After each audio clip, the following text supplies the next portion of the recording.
of Appeal, my lord, in the Evans case that was referred to by Honorable Mrugara, also did confirm this fact, that the National Assembly is not precluded from effecting amendments to a finance or a legislative proposal that is before it.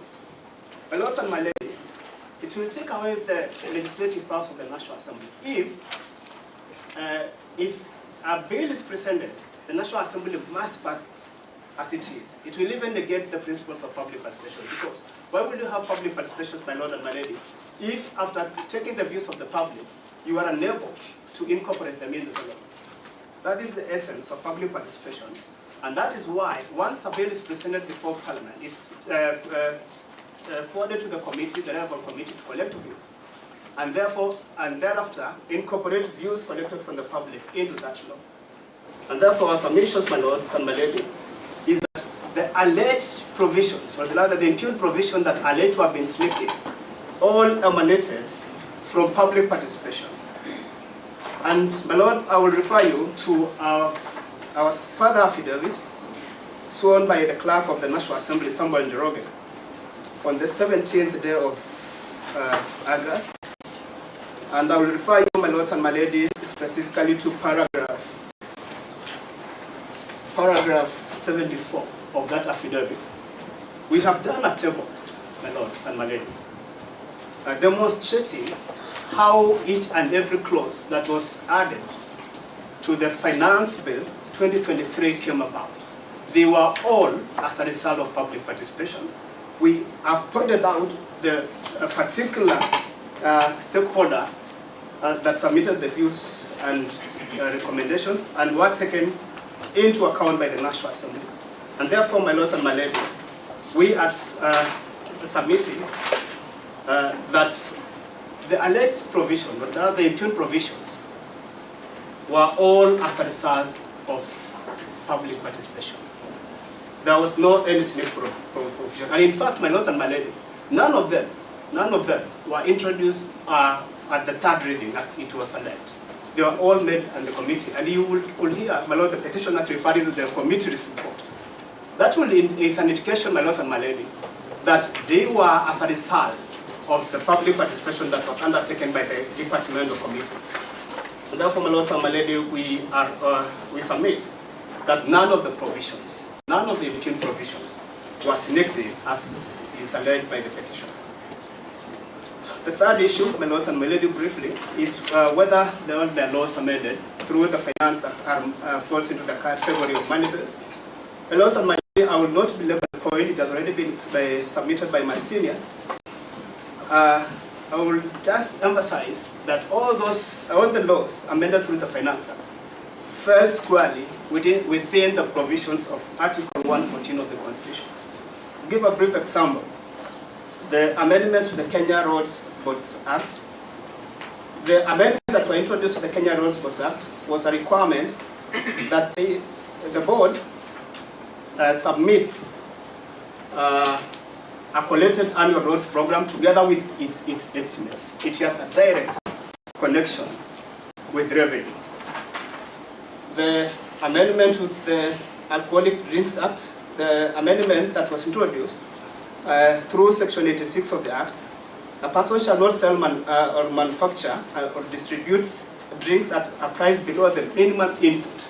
This also has a direct bearing on revenues. And similarly to the amendments to the Retirement Benefits Act, entitlement for persons holding appointed or elective positions, the salaries will be paid through the consolidated or public funds. This is in line with Article 114, and therefore all the statutes amended through the Finance Act. And the Witchcraft Act? My lords and my lady, I had specific instructions from us in a particular area. I will not be comfortable going into that. And therefore, my submissions, my lords and my lady, is that the impugned sections or amendments have a direct nexus with the appropriation of public funds, which is recognized under Article 114 of the Constitution, and they were rightly introduced through the Finance Act. And lastly, my lords and my lady, it was submitted in the morning, I think by Honorable Ochindo Amolo, that the finance bill was introduced way out of the time prescribed by the legislation. The answer to this allegation, my lord, is Section 39A of the Public Finance Management Act. That expressly provides that the finance bill must be introduced by the 30th of April. For the finance bill 2023, it was introduced, my lords and my lady, on the 28th of April. This is correctly in line with Section 39A of the Public Finance and Management Act, and we refer you, my lords, to page 4220 of the exhibit marked MW1, that is the Honorable Wetangula's affidavit. And therefore, my lords and my lady, we submit that the Finance Act, there was adequate public participation in the enactment of the Finance Act. The impugned amendments were introduced as a result of public participation. And in fact, my lords and my lady, those amendments were within the parameters of what is contemplated in the objects, memoranda and objects of the Act.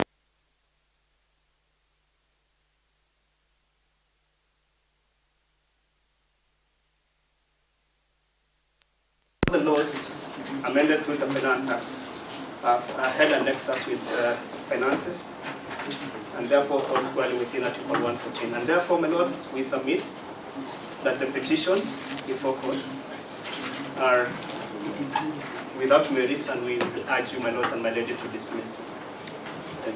Thank you. Thank you. We now move to the Senate. Who is the Senate?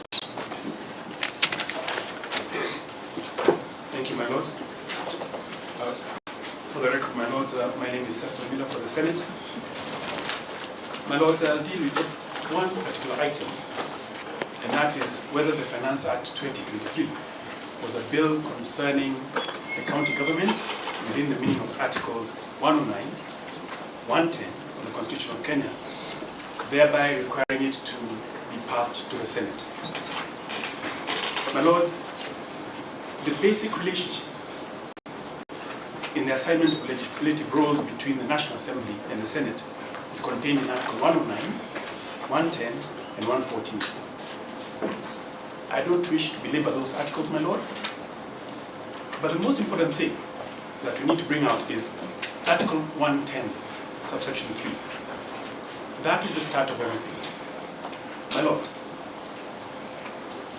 the question, it is clear from the express provisions of Article 110, subsection 3, that the question of deciding whether a bill is a bill concerning county government or not has been left to the joint decisions of the two speakers of the respective houses.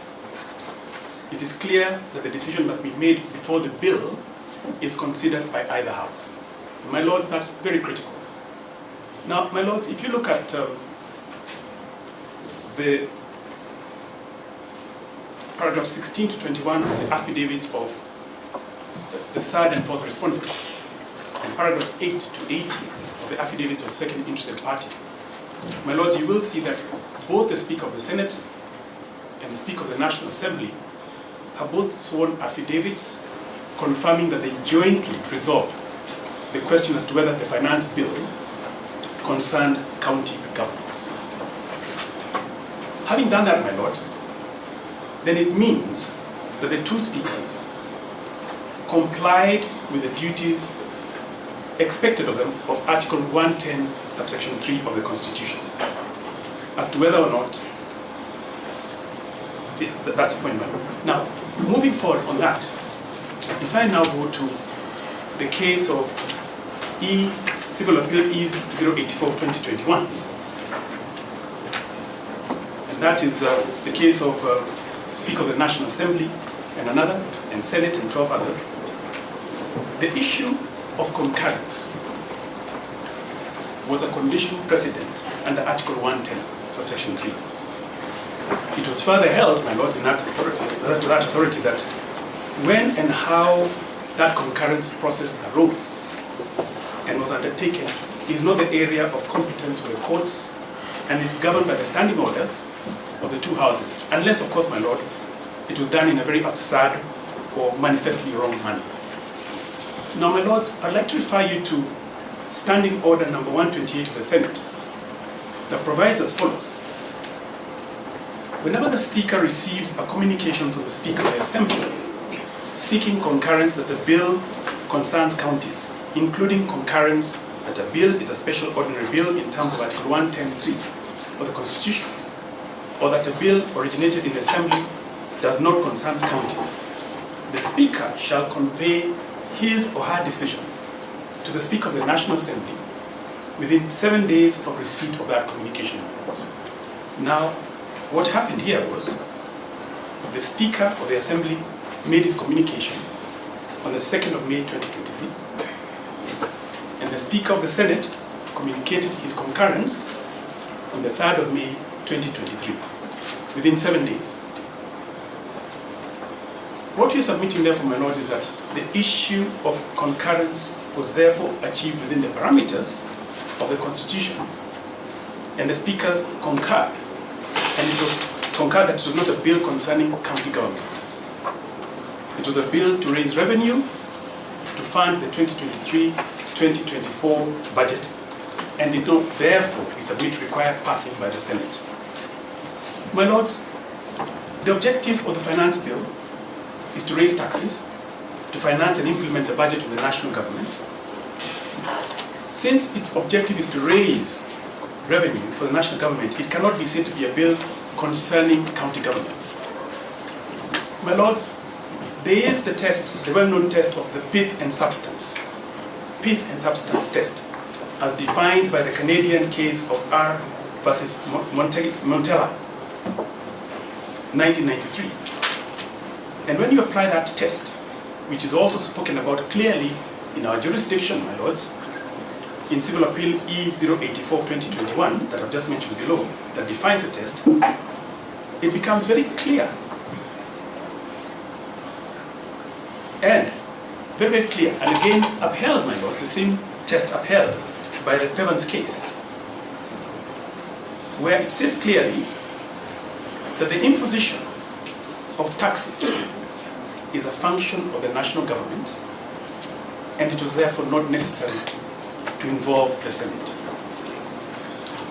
My lords, on the basis of those submissions,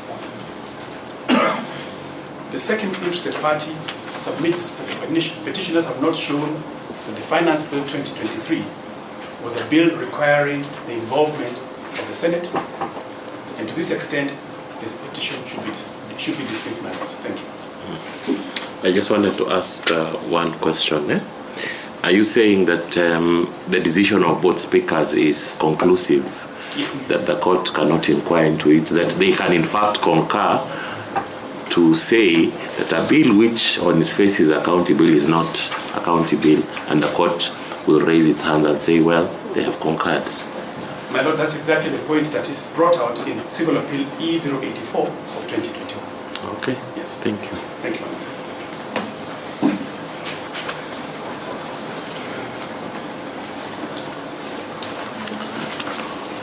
The next is Kenya Revenue Authority.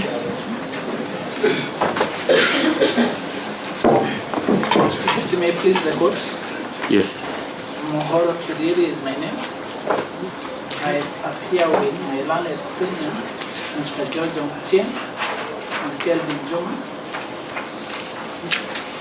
My lord, my lady, I will be addressing the court on only two issues before I invite my senior to address on the other issues. The first issue is the issue of Didn't hear your name. My apologies. Mohoro Kirieri is my name. Mohoro Kirieri. I appear together with my learned senior, Mr. George Ochieng and Kelvin Juma. On my part, my lord, I will be submitting on only two issues. That is VAT on insurable supplies and VAT on petroleum products. My lords, my lady, there are various misrepresentations in regard to section 17. But maybe I may start with the common ground that it's trade law that the single source of compensation is to return the owner to the position they were in before that loss occurred. My Lord, having said that, I would wish to first of all highlight the conditions that all the petitioners are not telling this court imposed by section 17. The first condition is that for a supply to qualify under section 17, it must fall under the definition of a taxable supply. My lords, my lady, I will not be able to go into the definition because this court has already laid down that definition. But the second condition is that the owner must have claimed input tax. My Lord, having said so, I would proceed to clarify that this section does not apply where in instances of private motor vehicles or houses. It only applies where there is a supply and the owner went ahead and claimed input. My Lord, at paragraph 85 of our replying affidavit, we have given a very simple and clear example of how and where section 17 will kick in. We have also explained the mischief that was behind this amendment, which was to avoid the double input claim benefit.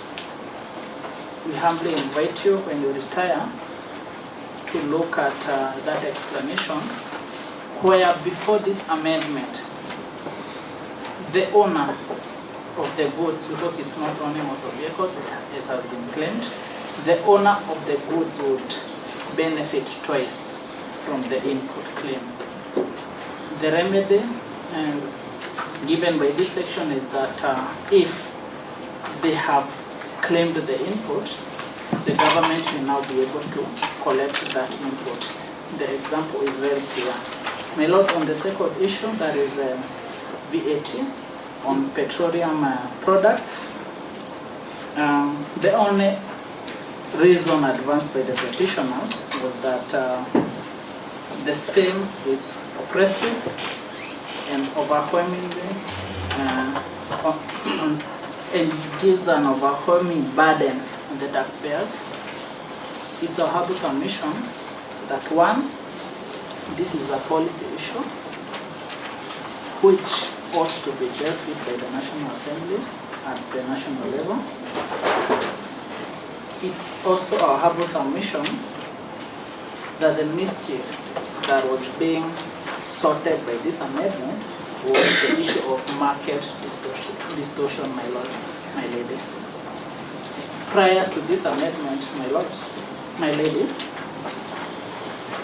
there were two rates that applied for all the products. All the products were at 16%, while we have petroleum at 8%. The effect of this distortion was that it only benefited the oil marketers. On one hand, they have their inputs at 16%, while their outputs, all of them are at 8%. So at any given time, they would be having input credits. So they ended up not paying taxes, and the same was subsidized by the government. So the remedy that is being brought by this section 30C is that there is a flat rate of 16%, which eliminates the issue of subsidy, where the government will continuously chip in from other taxes and pay for the oil marketers. So on those two bases, we humbly submit that the two VAT amendments are constitutional and should stand. With that, I invite my learned senior, Mr. Otieno. The first information have agreed with my colleague that I'll go first before the conclusion.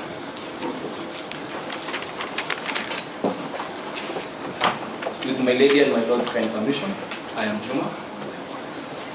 I am for the third respondent in petition E228. My lady, my lord, I'll be taking you through two elements, and specifically that is the constitutionality, or rather the applicability of Article 201, 1B, on the fairness of the tax adjustments.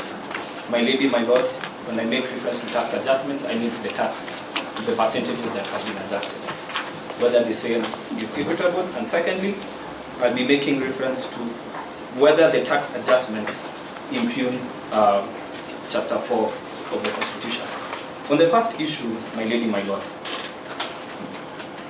what you have before you is a implementation of the concept of regressive taxes.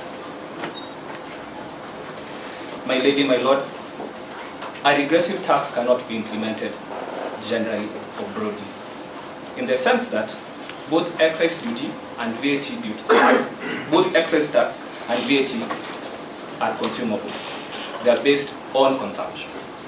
The net consequence of that, my lady and my lords, is that a taxpayer or a taxable person has the opportunity to choose whether to fall under that tax burden or not. A very simple illustration would be whether you smoke or not. If you never smoke, you never have to bear the excise duty. And because of that ability of the final consumer to modify the behavior, you cannot purport to say that the tax is regressive. Other than it being poor in theory, my lord, the same does not hold in practice. The petitioners did make reference to a report by the National Treasury titled Compares. But VAT is the most aggressive tax, isn't it? Because we all have to eat ugali, we all have to do all those things. True, my lord, but it does not necessarily follow that that is the actual position in practice. You would appreciate that, having been in the tax department. No. I am just saying that all of us have to spend, but not all of us earn. So those who don't earn have to spend because of VAT. But that notwithstanding, go to the main point. My lord, the experts at Treasury answered the question you've posed. The petitioner's advocate made reference to the Comprehensive Public Expenditure Review 2019, and for ease of reference, I'll direct you to page 39 to 41. And they come to a very clear conclusion, and they note, VAT is mildly progressive, but close to neutral. That's the first issue. The second issue, they note, the bottom 40% account for 14.1% of the VAT tax burden. What does that mean? Or how do you compare? What do you compare that to?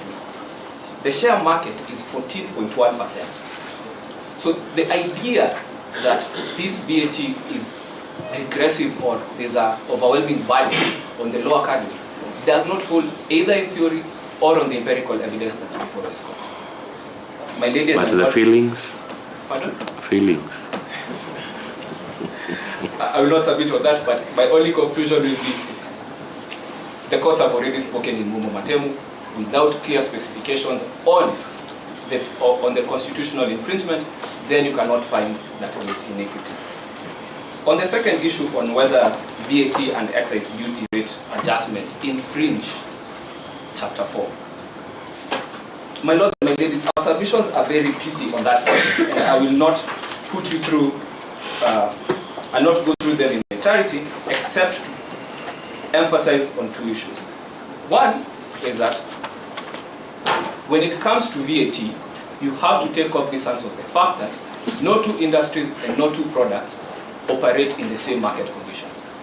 And for that reason, the policy decisions that are made with regards to VAT will have to be cognizant of those factors and take into account those market dynamics. My lords, my ladies, a simple illustration is on VAT on bioethanol, a relatively new source of energy, and for that reason, we need to lower the entry barriers. When it comes to excise duty, our submissions are very clear. We are seeking to promote local industry. And the key approach that was adopted was simply making local goods price competitive. And for those reasons, again, I reiterate, the petitioners failed to demonstrate that they have met the threshold that was set in Mumo Matemu. My lady, my lord, I had concluded less for my colleagues from the National Assembly asking me to offer some clarification with regards to the question asked on the application of Civil Appeal E84. And the clarification is this: as to whether the Finance Act applies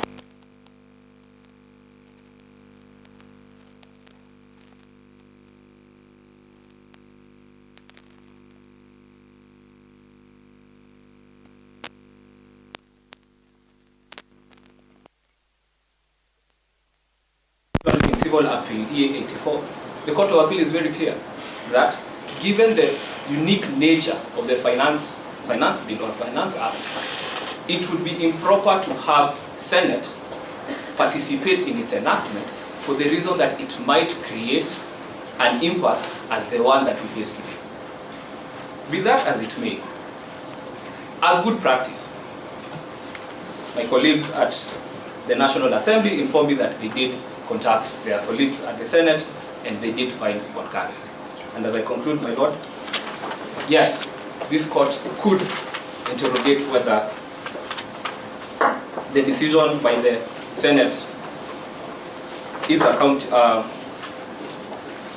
whether the bill was accountable that required the input of Senate and come to its own independent conclusion. But that would not be necessary given the submissions I have made. That's all my submissions. I'll let my colleague conclude. Thank you. My lord and ladies, in that matter, Mr. Ochin, I will be submitting on all the other remaining tax issues. For housekeeping purpose, KRA filed 11 responses distinct to each petition on the 17th of August 2023, all sworn by Josephine Mugure. Number 2, on 31st August 2023, KRA filed distinct and unique submissions in each and every petition, addressing the unique issues in every petition. Further, KRA filed a case digest providing the bundle of authority for all the petitions. And finally, KRA has filed something we call a list of issues for determination, having gone through all the petitions, amounting to 27 issues, which, if looked at, addresses all the 11 petitions and every unique aspect of every petition. The same is dated the 31st August 2023 and filed EIA.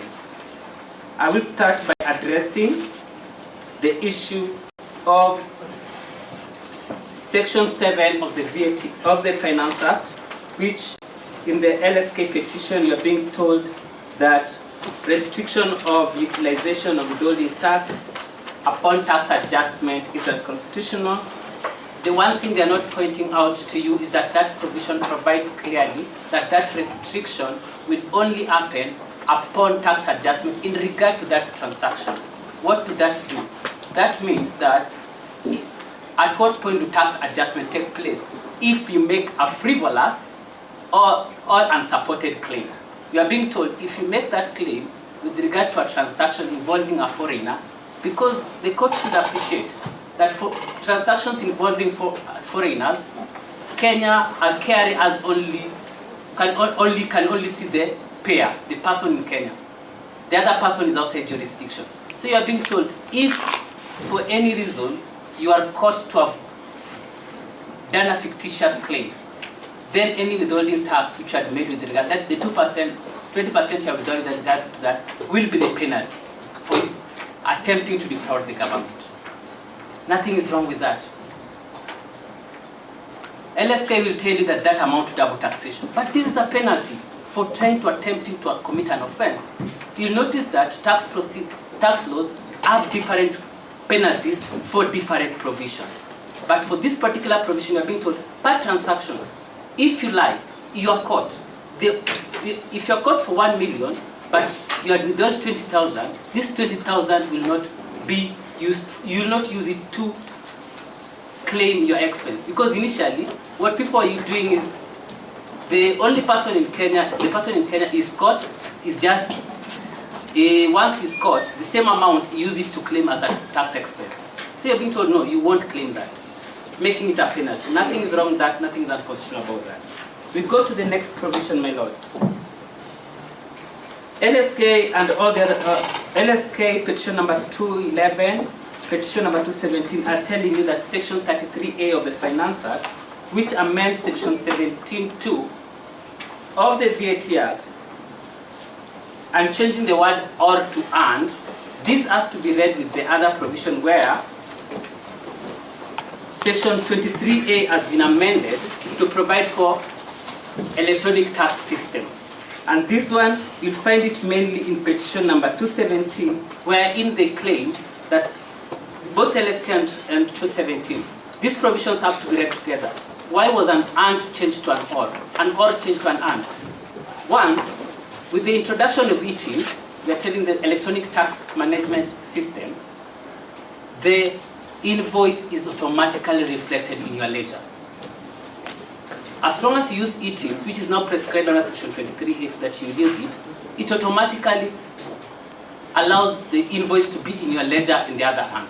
That means that at the point of the transaction, you're able to know whether the invoice is invalid from the word go. Then you're being told now, because of that movement to electronic tax system, then you have to meet the requirement of one, ensuring you have a valid invoice, and secondly, ensuring that it is declared. Such that you don't come up with an invoice and tell us that allow this input, while there's no corresponding output. So that will address that. There's nothing unconstitutional about that. Then you're being told that moving to ETIMS, electronic tax system, you're being told that it is expensive and affordable to results to small businesses going to servitude. But there's nothing can be far from a lie like that. Because if you go to the submission and the replying affidavit, Johnson Migore clearly at paragraph 61 to 82 demonstrates to you that ETIMS is an app. Basically all you need is an Android phone. You download an app. If you don't have an How many small traders have... Yes, that's where you're going. If you don't have an Android, all you need is a computer and log into the website. And is KRA providing that for all Kenyans? My lord, you should appreciate that currently this same person is able to buy an invoice. You're being told, save that money for an invoice book which you'll be issuing. Because for you to claim even right now small business, you need to buy an invoice book which you'll be using to claim. You're being told, no, don't buy that invoice book. Just declare and log into an app or go to a cyber. They do that in a cyber and it's simple. Nothing can make a business as cheap and as affordable as that. Then, my lord, still on LSK, because it's the one that really tried to, from my schedule, the one that tried to look into the tax statute. LSK tells you that section 45 of the Finance Act, which amends, which provides for remittance of excess duty within 24 hours with regard to betting and gaming, to be unconstitutional. But LSK is not telling you that prior to the Act, that was what was happening. What has just happened, and KRA has demonstrated, there was an SLA between betting companies and KRA to do this. But now what has been done, it has been put in statute. Why so? The court should appreciate one thing. What is the tax point for betting transactions? That is the most important thing, because if you appreciate that, then you're able to answer the next question. Under section 4A, 4 of the Excess Duty Act, the tax point is at the point of placing the stake. So once you've done the stake, you're required to withhold on the stake. So the question I keep asking, why would you retain the money? Somebody has given you the money and you have withheld on behalf of KRA. Why do you want to have it for until 20th of the next month? To trade with it. That is the problem. So the law has come and told you, it is as tax point, return it to KRA. Once you withhold, you return it to KRA. And that's very simple. This provision, I noticed my learned senior tried to consolidate section 45, 44, 24C to allege that they were introduced at the same time at the committee stage. No. This one was in the bill, my lord. It was on the bill in section 36A of the bill. So it was there in the bill, it has been passed to the Act. Let's go for the next one, my lord. Section 44 of the Finance Act. And this one was the remittance within 24 hours with regard to alcoholic beverages, with regard to alcoholic beverage manufacturers. And this one, LSK only tells you that it was not subject to public participation. But they're not telling you that excise duty under Section 6, the tax point is at what point? Is ex-factory. The tax point is ex-factory, and you're being told to remit this tax 24 hours ex-factory after the tax point. So what's wrong with that? It is not disputed that during public participation, illicit alcohol prevention forum actually discussed this, and this amendment, you find clearly that the illicit alcohol prevention forum presented this mandate, and it was one of the parties, after Parliament considered that, adopted that position. And nothing is wrong with that because it comes after the tax point. My Lord, I'll go to petition 254. My learned teacher, Mr. Arwa, tells you that Mr. Arwa and my classmate Dudley tells you that imported glass, that excess duty on imported glass is unconstitutional. What they don't tell you is what was the rationale of this particular amendment. It's not disputed. I've had council refer that Sanabil was one of the persons who presented that in Parliament. They've told you that Kenya Flowers Federation was one of the persons who presented that. Was that not public participation? So the next thing we asked, what was the rationale? And the rationale was pretty simple, to encourage local market. But then what they're not telling you, what my friend Dudley will tell you, is telling you that it will lead to environmental degradation and climate change. But they're not telling you what is the capacity of the local market, local glass industry to produce this glass. And unless that capacity is presented to court, there's no way this court can make a finding that that provision of stopping, of increasing excess duty on imported glass will lead to environmental degradation. So on that one, I don't agree with my friend. I'll go to in the Azimio petition, the enactment of Section 2 of the Finance Act. And they tell you that the amendment of the definition of winnings and the changing of the definition of digital content monetization, it's a breach of constitution because it's a function of the county government. And they claim that this is an entertainment tax. And they confidently stand before you and tell you that. The question the court should ask themselves, what law was being amended? Which definition in which law? And in this case, it was Section 2 of the Income Tax Act. The definition, those who are aware, and if you look at papers number 003 of 2019, there's been a fight between gross winning and net winning. What Parliament has done has now gone to clarify that it's net winning. And it has agreed with the judgment of the court under 003 of 2019, Pevans versus KRA. What is wrong with that? Then let's go. Azimio again tells you that digital content monetization amounts to entertainment. My Lord, that platform, digital platform, is a business venture area. Those people online, even people selling shoes online, are doing business. What is the difference between that person selling shoes online and the person selling shoe and a shop? What makes this online one a county function? We're saying nothing about it is unconscious. And it's not entertainment. The problem with people is that they believe that everything online is about dancing in TikTok. It is not that. We are doing actual business online. That being the case, the law has gone ahead and defined what digital content is. Then you are being told that it's not clear. But you're not told how is it not clear. When I was waiting for that definition of how the definition of digital content is not clear, the person runs and starts explaining to us housing fund. And telling us how housing fund is not clear. And you have started by giving authorities of clarity of law and referring to these positions. My Lord, that is the game they are playing. They are trying to confuse the court by mixing provisions so that the court cannot see into it. Let's go to the next provision, my lord. And as you end up, because we don't know whether people might sleep in prison My lord, today. the third part is that for KRA, the reason why the other respondent left us for all, we had agreed that we take over all the issues to do with tax, and they're the majority.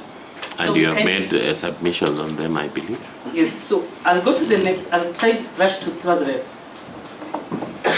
I'll address my learned teacher, Mr. Ongoya, submissions at regards section 19(3) of the Employment Act. Mr. Ongoya comes before you, the trade union comes before you and tells you that if you levy, you increase the, section 26, you increase the tax band from for the topmost. What Mr. Ongoya is not telling, he's telling that he's coming here for workers. But he's not telling you he's coming here for workers earning above 600,000 per month. Because the tax band has only been changed for people earning above 600,000 and above. So he's telling you that if you amend that provision, one, you'll be infringing section 19(3) of the Employment Act. But they're not telling you that this is 32.5%. But section 19(3) is with regard to a third. That is, you are supposed to have demonstrated that this 32.5%, and you add the 1.5% of housing fund, that makes it 33.5%, should be more than 70%, so that you bring the issue of a third year. Without that, then they have to bring an actual pay slip which has been affected. Because mathematically, it's not been affected.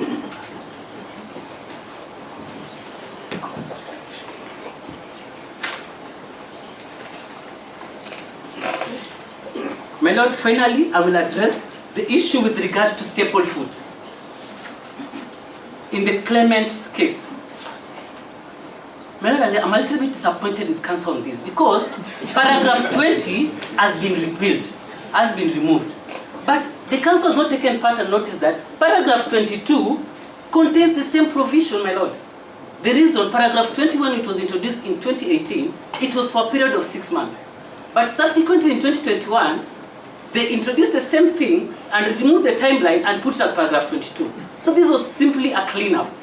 So if you look at paragraph 20, which has been removed, and look at paragraph 22, all the staple food, maize, cereal are still there. So what's the problem? There's no problem, my lord.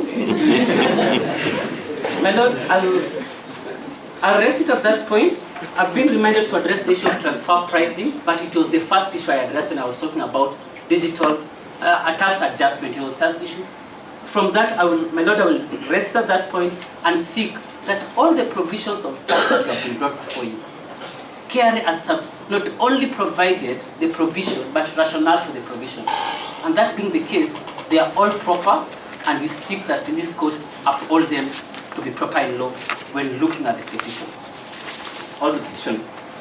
We rest at that point. Thanks a lot. Thank you very much. I believe we have dealt with all the respondents, unless there is any other respondent. Yes. With your kind permission, Your Lordship, my name is Ms. Omo. I'm on record for the National Assembly in petition E232 and E234. I would like to request the court to allow me to go through a housekeeping issue with regard to the documents that have been filed by the National Assembly. That is our responses and our submissions, just to ensure that they are actually on record. That you will deal with. I have a long list here which I have given my people to make sure that you all confirm your documents are there. Very well. Thank you very much. Yes. So all the respondents have done? Okay. I will ask the petitioners to respond, but this one will guillotine. And one respondent per petition. So, Mr. Umtata, your petition with Mr. Umtata? Yes, you have 5 minutes to tell me what you think is important.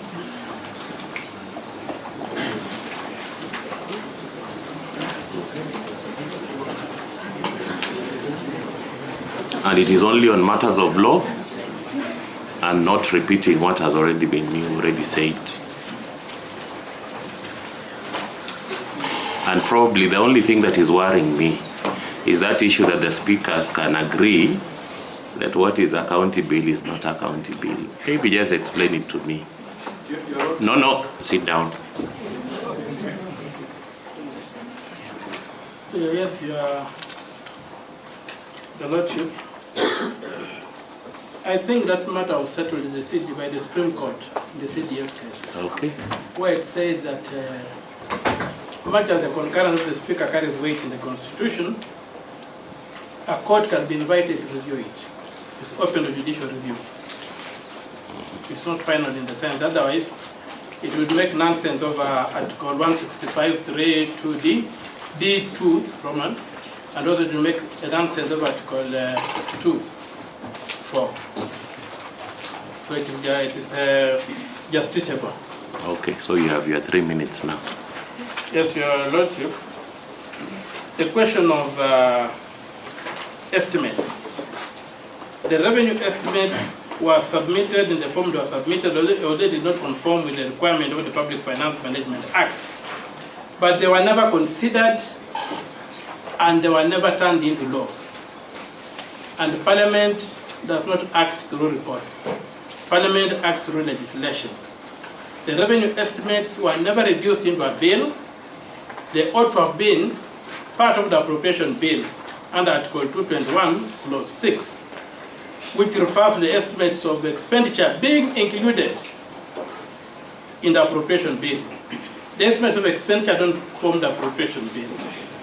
And so the budget, as defined in Article 220, Clause 1, Paragraph A, as having revenue and expenditure has not been demonstrated.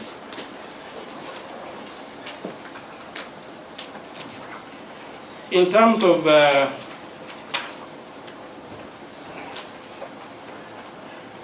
this being a political contest, it's not. It's a judicial proceeding. And in fact, if you read our pleadings, if you look at the affidavit of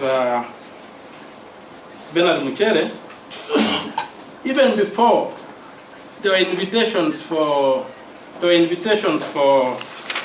public participation on the estimates, we made an attempt to reach out to the clerk. We wrote to him to tell him that there were problems with the way they are conducting the budget, and they would have arrested the problem there.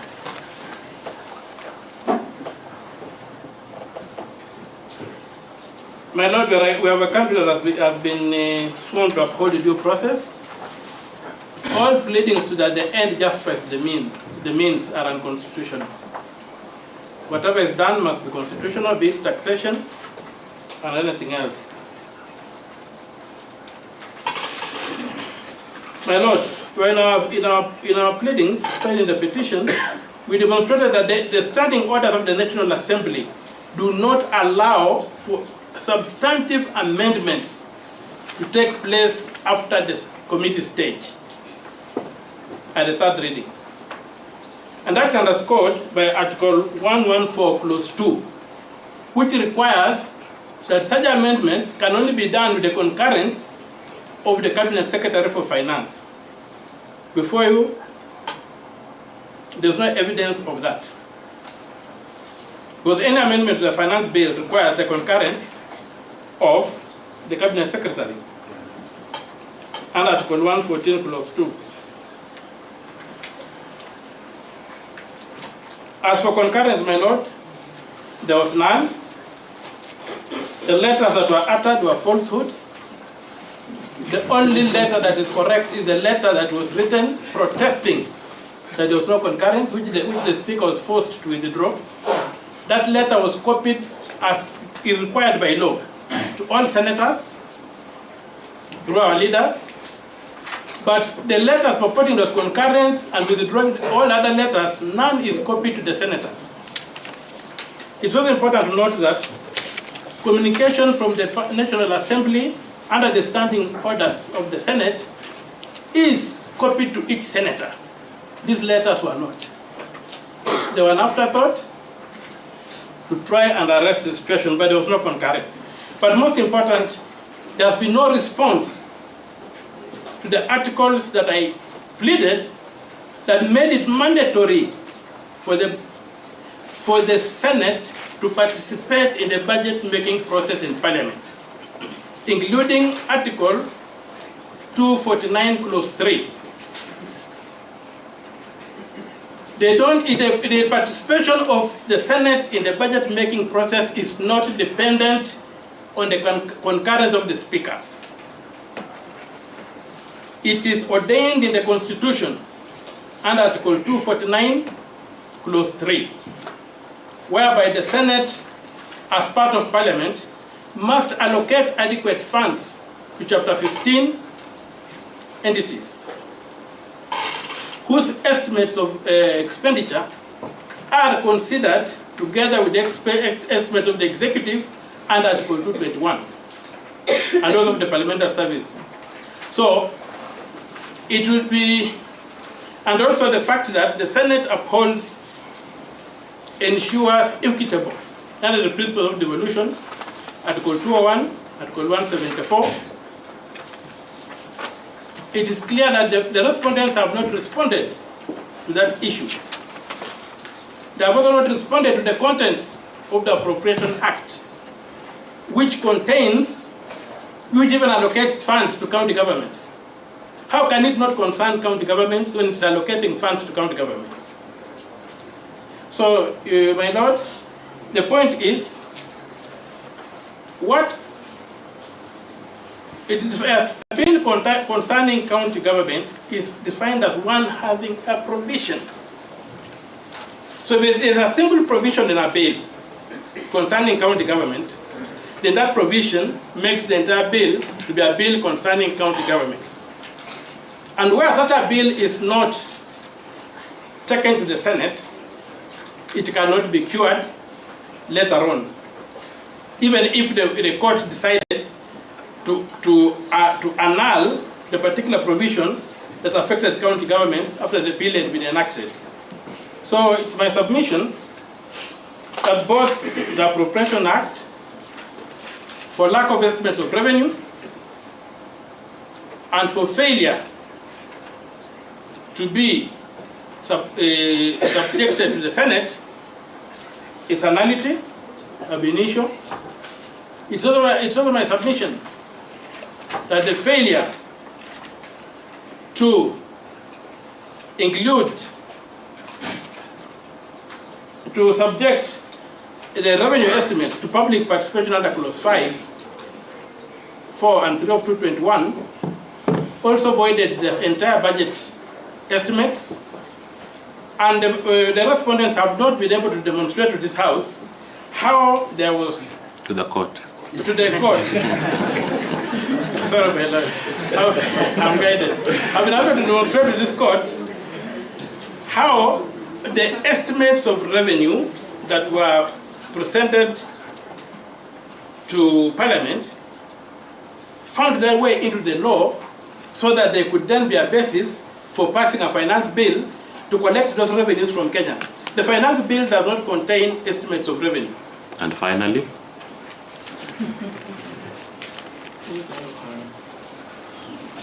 the budgetary corruption is demonstrated there, and affidavits, the replying affidavits, and the submissions of the parties on the floor have been at great variance. They have not addressed the budgetary corruption. Like on the question of strategic interventions, they refer to wages of temporary employees being 21 billion. In the replying affidavit, they said that also that were allocations to be considered for salary increments. You know very well that in the government you don't employ temporary employees. We employ people on contract, or we employ people by permanent and pensionable. We have looked at the question that has not been answered. We raised the question that there are really two budgets that we are dealing with in this financial year, because on 30th of August, the National Treasury, and it's in our pleadings, published the statement of actual... Senator Mtata, now we are reopening. No, I'm not saying they never touched because you mentioned it. They did not challenge it. If they didn't challenge it, then that's fine. We leave it there. Finally, and then now we must come to an end. On public participation. Your time has come to an end. Thank you very much. So we request that you look at all our pleadings, and in particular the various affidavits that we filed, to urge our case. Thank you very much, and I pray that you allow the petitioners to pray. Thank you. Mr. Cherongisi, 217, you have 1 minute to tell us about our staples. Your Lordship and Your Lordship, I will wish to respond to 3 issues that have been raised by the Respondent Council. Issue number 1, raised by a senior learned colleague, Mr. Somani Mohamed. He talked about tax is imposed regardless of the benefits. I refer to Article 2, talks about the principles of fairness and equity. Issue number 2, raised by Senior Counsel Kirago Kimana, that we must move away from the culture of litigation. That has been addressed by Article 22 of the Constitution. Any person can challenge unconstitutionality. Issue number 3, addressed by Senior learned colleague, Mr. Cecil Min, with regard to that this Honorable Court cannot inquire on the decision of concurrence between the National Assembly and the Senate. Your Lordship, I refer to Article 165. This Honorable Court, Honorable Bench, has jurisdiction to interpret issues raised before this Honorable Bench. I pray that you disregard such responses. Much obliged. Thank you. E219, Mr. Arwa. Sorry, this was Mr. Otiende Amon. Dr. Paul Saoke, you have 1 minute.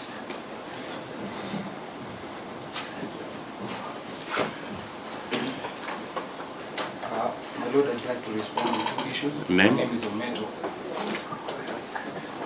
The first issue is on Article 209.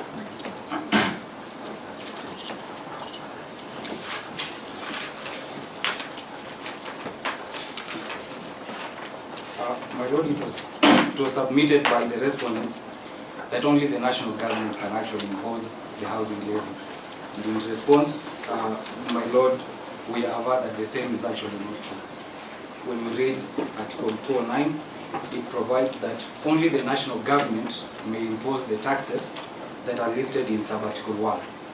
But then it goes at Sub-Article 3 and says that a county may impose any other tax that is authorized to impose by any act of parliament. So our response is that, my Lord, when you look at the literal meaning of Sub-Article 1, it then means that the county government are barred from imposing the taxes that are listed under Sub-Article 1. But they are not barred from imposing any other taxes that come under Sub-Article 3. So that submission is actually factually incorrect. My Lord, on the question of the discriminatory element of the housing levy, we submit that you are misled by the respondents in the test to be applied by the court when determining whether a provision... Council just made a submission. You make your submissions. Don't impute bad motives on your colleagues. Eh? Very well. Right. My Lord, we submit that in determining whether a provision or an act is actually discriminatory, this court only needs to ask one question. Are 2 people in relevantly similar situations being treated differently? That is the only question. So that in this case, my Lord, we have submitted that there are 2 people in relevantly similar situations. And those people are the people who are formally employed, who get their income from formal employment. And then there are other people who get their income other than formal employment. And you are saying then, my Lord, that these people are similarly circumstantiated. If that is the case, then they cannot be treated differently. Now, the respondents have failed to actually respond to the question of differential treatment of people who are similarly circumstantiated.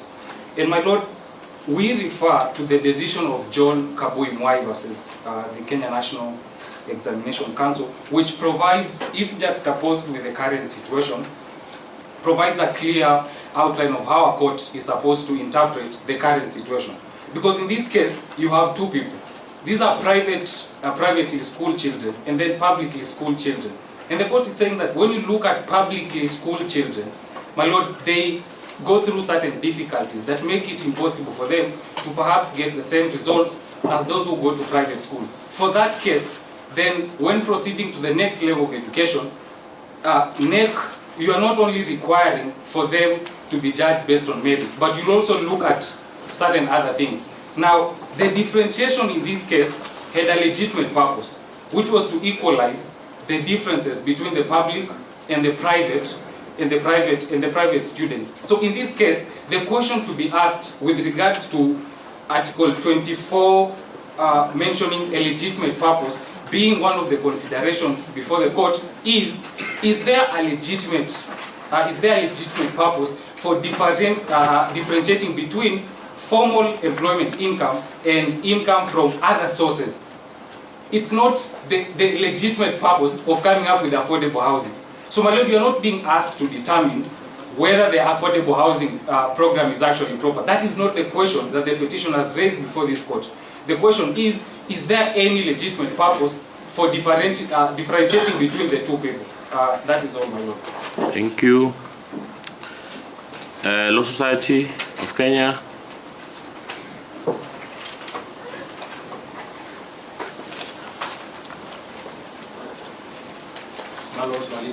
My name is Golok. I will respond just to two issues.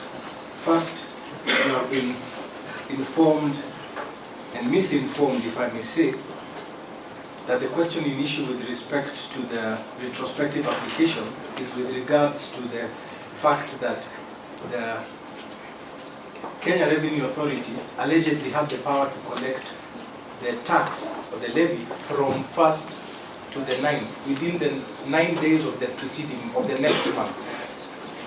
My lord, that is just a red herring to show you the misunderstanding or in fact the deliberate evasive nature of their response. We are not concerned about when they are to collect the tax. The question before this court is when is the tax applicable? For what period are they collecting? They are collecting for a period when there was a conservatory order. No explanation has been given to this court to that effect.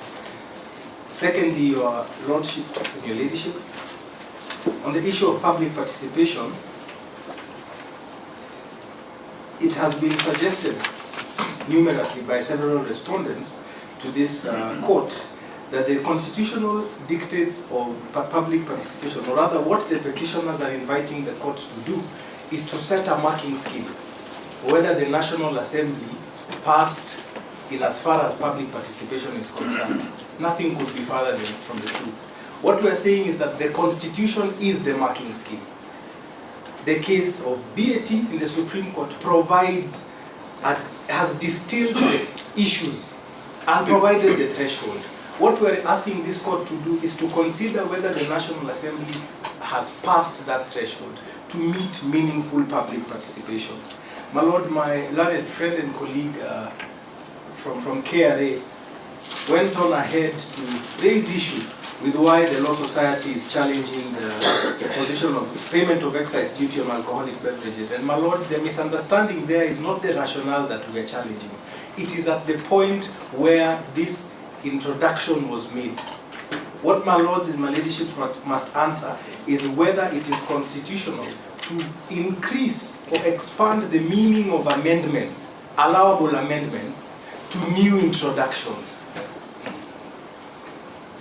And whether that will be in line with the provisions of public participation, the dictate of public participation as per in the Constitution. My lord, lastly, you've been told, and there were contradictory positions by the respondents. One of the respondents provided that the committee's reports would ordinarily just give you a one-liner on the reasoning, or rather a one-liner on the rejection or acceptance of the proposals in public participation, while another, in fact, used the justification provided in the very same report to advance an argument. My lord, what we are saying is that there exists, when you retire to render your judgment, you will see that in certain instances, the National Assembly, through the committee, was approaching certain items asymmetrically. In one case, they are saying we are rejecting this proposal because of the stage at which it's been introduced, therefore it does not meet public participation. Another proposal is accepted at the very same stage without a justification. My lords, lastly, you have been advanced, or an argument has been advanced, that the petitioners in bulk are before this court to challenge the constitutionality of this Finance Act, which could lead to chaos. And further, the petitioners have been faulted for not providing an alternative or providing a simpler way out. The very same respondents are the ones who spiritedly argue that it is not the business of the court or the petitioners to debate on matters policy.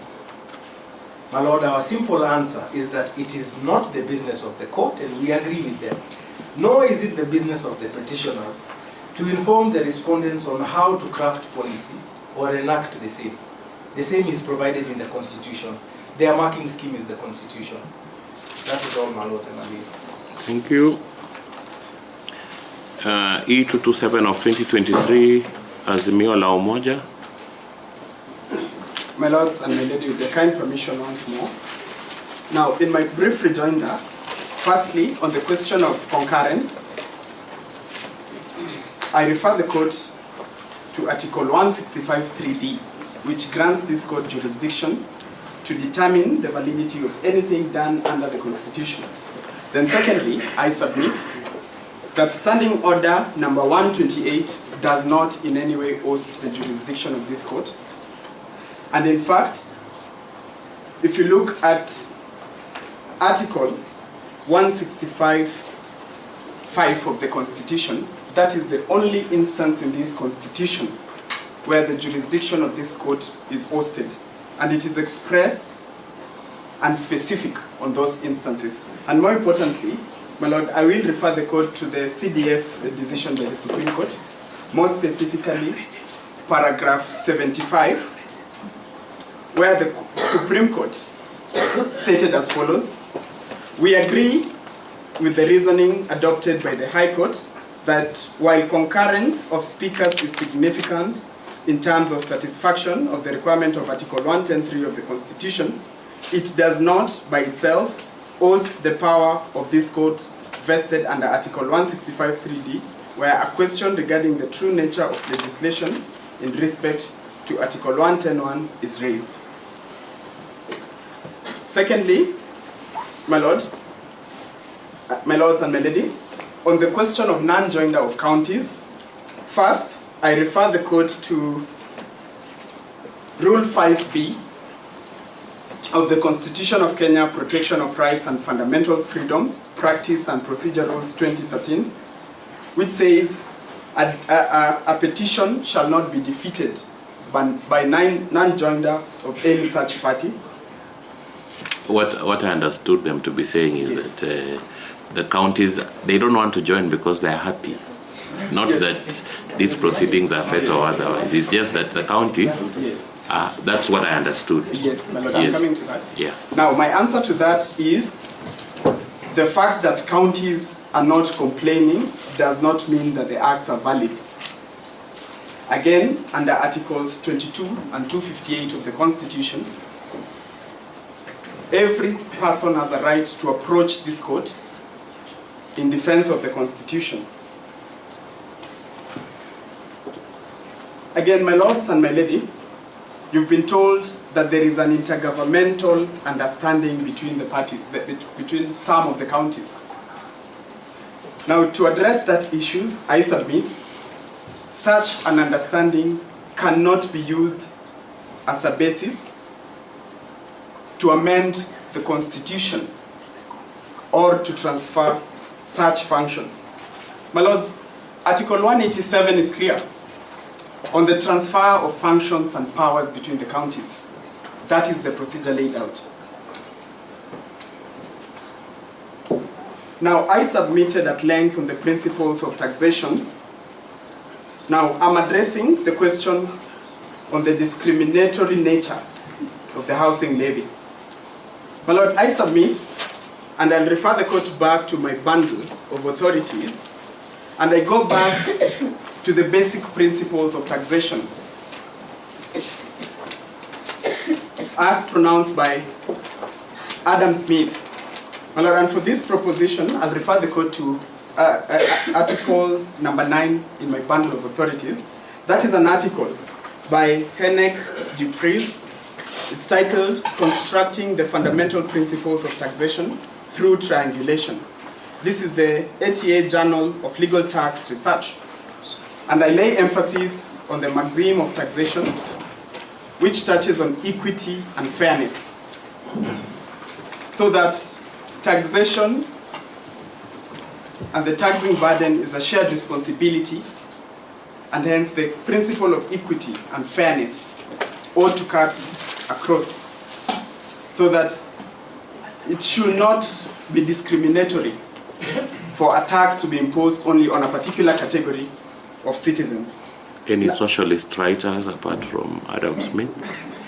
My Lord, I rely on Adam Smith for now because it has not been responded to or objected to by the respondents. We'd like to hear the Marxist point of view.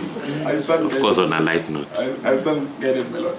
Now, on the issue of housing being a county government function, in fact, my Lord, it has been conceded by the respondents that indeed they are making arrangements with the counties and all in terms of how to implement this housing function. But our argument is, when the National Assembly passes legislation which touches on county, on housing as a county function, now there is an obligation to involve the Senate in any such enactment. Again, on the issue of the digital content monetization, it has been alluded to by the Kenya Revenue Authority. Now first, I reiterate my submission that the definition is broad and is subjective, because it is upon the taxman to determine whatever content that is on the digital platform falls within the bracket of either entertainment or a monetized activity. Again, the definition is broad. It encompasses issues to deal with winnings, bettings, and casinos.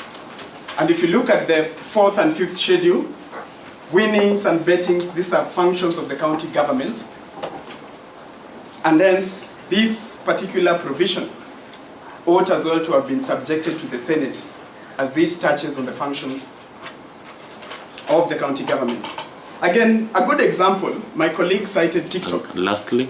My colleague cited TikTok as an example. I'll go further and say, for example, where do we classify content creators in the content that they post on the digital platforms? I'll give examples. For example, I'll talk of people like Crazy Kana, DJ Shitty. They post content for entertainment purpose, and within the same breath, they also endorse products for purposes of for marketing and advertising. So that how do we tax that? Is it entertainment? Is it digital content monetization? So that these are the other problems that I'm raising when I say taxation laws ought to be specific. Now, as I conclude, the respondents have urged the court to grant a remedy in the form of suspension of a declaration of illegality. Now, I submit, although the courts have been using such a remedy, that is not a remedy anticipated under Article 23 of the Constitution. My Lord, in fact, such a remedy, I submit, is akin to an invitation to this court to condone and sanction an illegality. Now, as I sit down, my lords and my lady, I close by stating that we cannot sacrifice constitutional principles, values, and dictates at the altar of convenience. Much obliged, my lords. Thank you. Council, you have the constitution issue. Yes, my lord. Could you please go through the remedies and actions taken to pass the Yes, my lord, I'm there at Article 23. Yes, from the first to the last. Now, under Article 23, If I go to subclause 23.3, it says, in any proceeding brought under Article 22, a court may grant appropriate relief, including a declaration of rights, an injunction, a conservatory order, a declaration of invalidity of any law that denies, violates, infringes, or threatens a right or fundamental freedom in the Bill of Rights and is not justified under Article 24, an order for compensation, and an order of judicial review. So, will you go ahead? I repeat it. Is the list exhaustive? That is what I wanted to know. So, my Lord, the list is not exhaustive, but where the Constitution at 23.3d says a declaration of invalidity, that to me limits the extent of the order. I just wanted you yes. to tell me whether the list is exhaustive. It is not exhaustive, my Lord. 8228, who will speak on behalf of the petitioners? Hello, I will. My name is Ochiel Dudley. Hello. Professor Muigai cites the overturned Court of Appeal decision in National Assembly versus TISA. It is really the CDF case. It is overturned by the Supreme Court, and they keep quiet about the CDF case. You will not hear any of the respondents citing the CDF case, though it answers almost all the questions the court asked. In the CDF case, my Lord, and I was fortunate to argue it, the Supreme Court found that the CDF amendment and the CDF Act was a matter concerning county government because it impacted county government revenue. Does the Finance Act impact county government revenue? If the Finance Act impacts county government revenue in any way, then it is a matter concerning county government. The CDF case, in the CDF case also, the Supreme Court rejected the political question doctrine. It is not possible to revive it before this court. My Lord, an act is not a policy.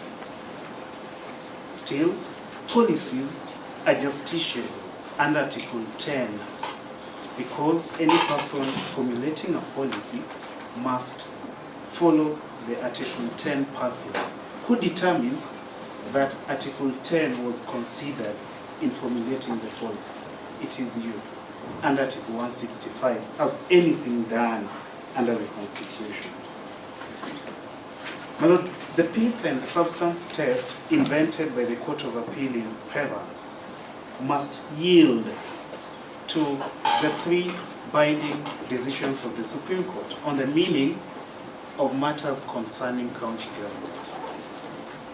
Advisory reference 1, advisory reference 2, and lately CDF. And a matter concerning county government is any national level process, any, substantially impacting the functions of county government. The Finance Act is a national level process substantially impacting the substance of county government. The question that county governments are happy and content is not new. It has come up before. In fact, in the CDF Court of Appeal, the Court of Appeal said we had invented, I quote, a hypothetical case because the county and national government are happy and content. The Supreme Court overrules that rule. It doesn't matter. The happiness and contentment of national or any level of government is not a factor under Article 165.3. It doesn't matter. On the statutory instruments question, my Lord, turn to page 552 of our petition, and you'll find the National Assembly saying there, I quote, amendments to the Statutory Instruments Act should come through the Parliamentary Committee on Delegated Legislation and not finance. Why? Because it is not a money issue. They know it. My Lord, we do not seek public consensus, and we do not seek a marking scheme. The marking scheme is there.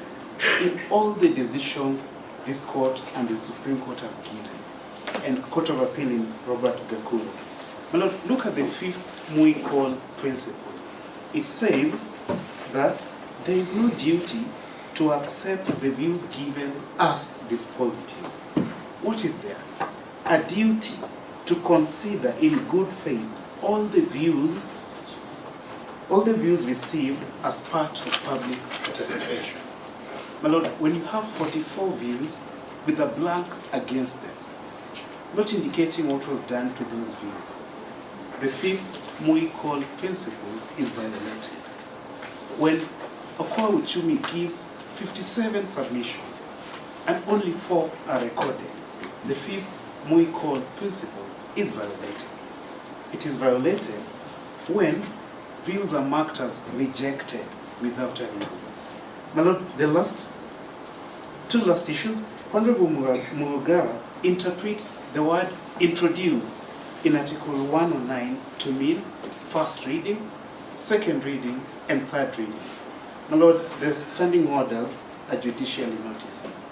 Please look at standing orders 120 to 141. That is the entire legislative process. It's more than introducing. And they make that argument to sustain that earlier issue which said that they're reading the word introduce to mean that exclusively debated at the National Assembly.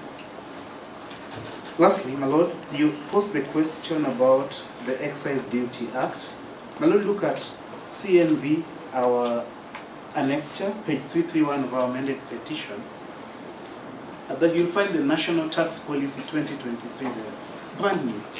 It says that excise duty is designed to address consumption of goods with negative externalities. You do not impose it on goods that can help us to curb climate change, on glass bottles, on paper packaging, my Lord, on natural gas, clean energy. They violated the National Tax Policy 2023. My Lord, please allow the petition with the relief sought. Thank you so much for... I just want to ask you one question. Yes, my Lord. You see, the Constitution draws a distinction between money bills, different types of bills, and gives a distinction.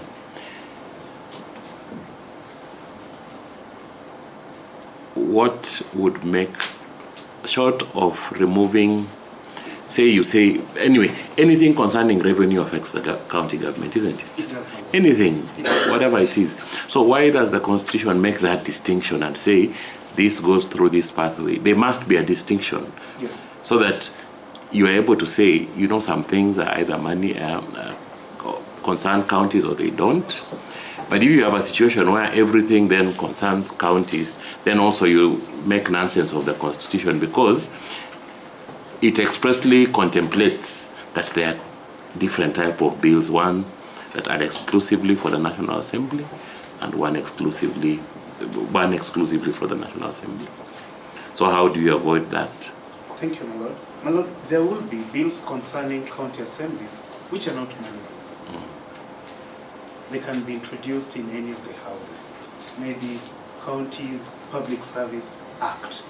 It will not be a money bill. Then, if it is a money bill, it involves raising of taxation, levies. My Lord, we must harmonize 109.5 and 114.2. I explained earlier that the rationale for 109.5 becomes clear the moment you turn to 114.2. 109.5 says that a bill, a money bill, may be introduced only in the National Assembly in accordance with Article 114. What does Article 114 say? We come to Article 114, the first one, speaks about the content. Then the second one, so how do you know this is a money bill? We look at the content, 114.1. 114.2, the Assembly, if in the opinion of the Speaker of the National Assembly, a motion makes provision for a matter mentioned in the definition of a money bill, 114.1, then the Assembly may proceed only in accordance with the recommendation of the relevant committee of the Assembly after taking into account the views of the Cabinet Secretary responsible for finance. Okay, thank you. So my lord, that filtering role in 114.2 is the rationale for 109.5. And if you take them together, then they also harmonize with 96. Otherwise, my lord, taking the interpretation given that 109.5, the word introduced means conclusively debate, first reading, second reading, third reading, it makes no sense of Article 96. Yes, Mr. Dudley, my lord, I've heard you very well, and in the course of the submissions, you've been stating clearly some proposals of use were rejected without reasons. Were those that were accepted, reasons accorded for that? yes, my lord, if you check the report, you'll find where they've accepted. They'll say the committee accepted. Very well. Okay. Then the next question that I want to find out, does it mean that when they put the result that it was rejected, that it was not considered at all? My lord, we would never know. Very well. And Muikol says they must say what has happened to that. Very well. Okay, the next one is... I would like to answer the question you asked about the bills. But you just one sentence, it will cure everything that you've asked. In Article 109. Okay, I'll give you one minute. In 109, my lord, the Constitution is very clear. If you look at 109.3, it says, a bill not concerning county government is considered only in the National Assembly and passed in accordance with Article 112 and the standing orders of the Assembly. And then Article 5, clause 5, it says, a money bill may be introduced only in the National Assembly.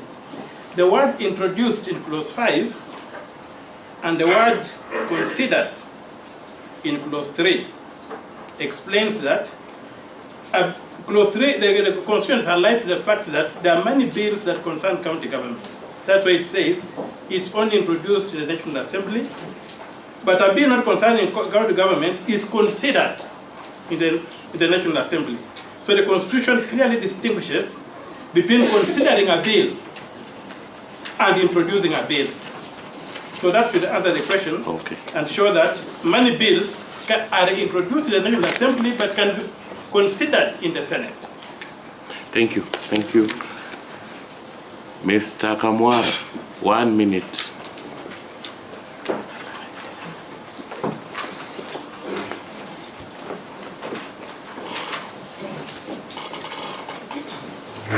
My lord, good evening, my lady.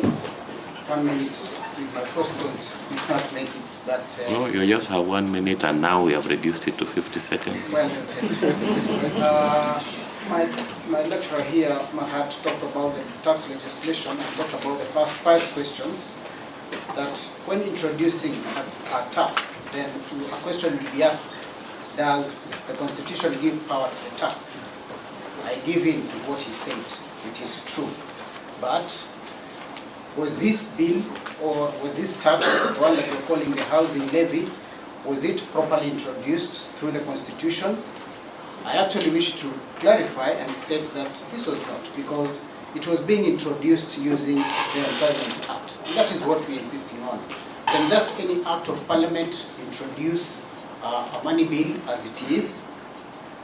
Clearly, we can see that even counsel for KRA did not have the ability to define what gross pay is. He has not explained what gross pay is, even all the way after putting up declarations and the public notices that they have brought. It is clear that gross pay has not been defined anywhere, and they're trying to introduce things quickly, rushing into it, and we are persuaded, if it is okay, to actually give this Section 84 some time. Let us give it some moratorium, and as I've put it in my prayers, we are giving it some moratorium of at least 1 year for there to be a proper structure. Honorable Murugara has clearly brought out the structure of how the law is passed from a bill to a law, I will persuade this court as you retire, my lords and my lady, to have a look at initially the small margins on the side, called it a National Housing Development Fund. At the end of the day, it was called Affordable Housing Levy. Nowhere did I see, or is it clear, that this changed from this to this other name. Where the Affordable Housing Levy came from, they're the best people to explain. Nobody knows how it came about. All the other things we discussed previously can clearly be seen to have been an introduction. And finally? Lastly, my lord and my lady, the KRA Act is very clear on which taxes to collect. It's going to be absurd if this court is going to stamp and allow KRA to continue collecting taxes and collecting the housing levy amounts, and it is not in the first schedule of the KRA Act. At the end of the day, when it will be asked who is accountable for this money, Article 40 will fall down on this, and the right of property, people's money will not be traced anywhere. So I urge this court to please set aside Section 84, give it a moratorium, 1 or 2 years for the house to be set in place. Let them define themselves and understand what the levy is all about. The intention of the Affordable Housing Levy, or what was called the National Housing Fund, was to help employees, and that's the reason why it was coming in using the Employment Act, for employees to save and be able to earn, for them to be able to own homes for themselves. Thank you. I submit. E234 of 2023, Mr. Ongoya. Gary Evans holding brief for Elisha Ongoya. He adopts the arguments made in response by all the petitioners. Thank you. Thank you very much. 237, Dr. Gola, you have half a minute. Really? Yes. You said you are a governance expert. What issues of law are you coming to tell us? Confine yourself to that. Yeah, you know, governance also detects a lot in labor. So, Your Honor, lady and lord, you are told by Counsel Somani that when a constitutional issue is raised, where both seek to assert constitutional rights, then you take use of what's called, or you invoke the doctrine of proportionality test, and solving that dispute. We agree fully that those sentiments from the case law cited by him, only that from the records before you, no respondents, including Mr. Somani's client, which is the CS of National Treasury, has sought to assert any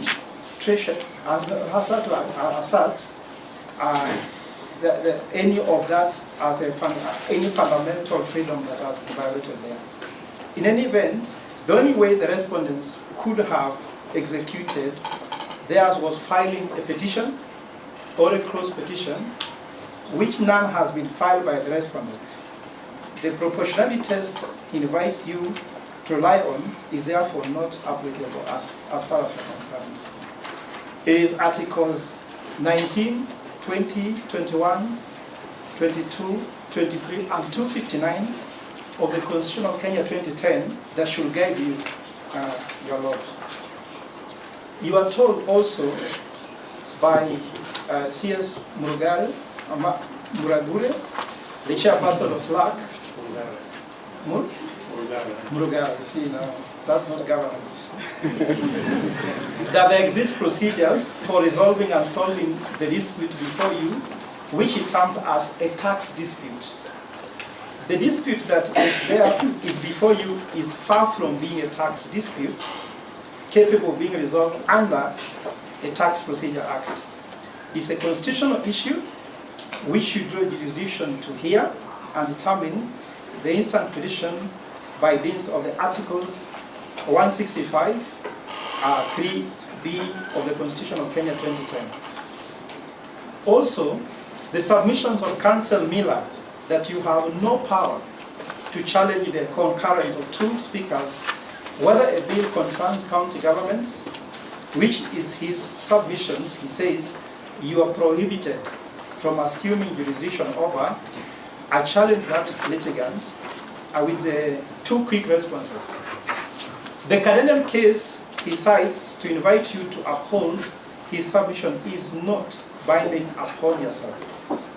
2, and most importantly, if Councillor Miller's submission could be anything to go by, what would be the place of the system of checks and balances, which gives this court the powers to address on impunity which could be committed by other arms of governments?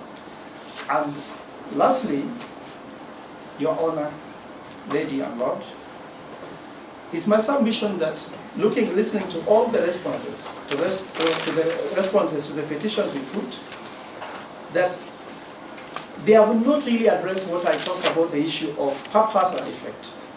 And just analogy allowed here, my lords and lady, suppose you have 2 options: to execute an act where you fulfill your purpose, but no dire consequences on anyone. And on the other part, you can still execute another option too, that is, you can execute your purpose and with dire consequences on your subjects. I guess that it will be out of prudence that you could actually pick where you can achieve your purpose with no consequences. And before the Parliament, we submitted a memorandum that explained to them how you can collect 3.6 trillion tax without putting Kenyans through what they're being put after. And I think they didn't listen to that. And it's natural law, which I think is supreme, even to legal law. I'm not a lawyer, I think. Because I believe that from natural law springs all laws. That you always try to avoid to hurt. You try to do good and you try to avoid evil. So if the petition before you is upheld that Kenyans, you hold this act, Finance Act, Kenyans will be driven below the budget line. When people are driven below the budget line as an economist, they risk life, they risk disease, they risk everything. They even risk not being to school. So, Your Honor, it's my humble, but of course, clarion duty, to submit that the government wants to collect taxes for the 2023-2024 budget, which is to sustain the government, whose recurrent expenditure exceeds 85% of the budget. And finally? And only a mere 15% could be going to development. Thank you very much. If that submission is held, Your Honor. Thank you, your time is up. Yes, so my submission is... Your time is up. Let us try to inform the government, and finish in Your Honor. No, your time is up. That out of the reservation of your time is up. they consider. Thank you, Your Honor. Oh, you want to join? We have time. Dr. Arwa in E254 of 2023.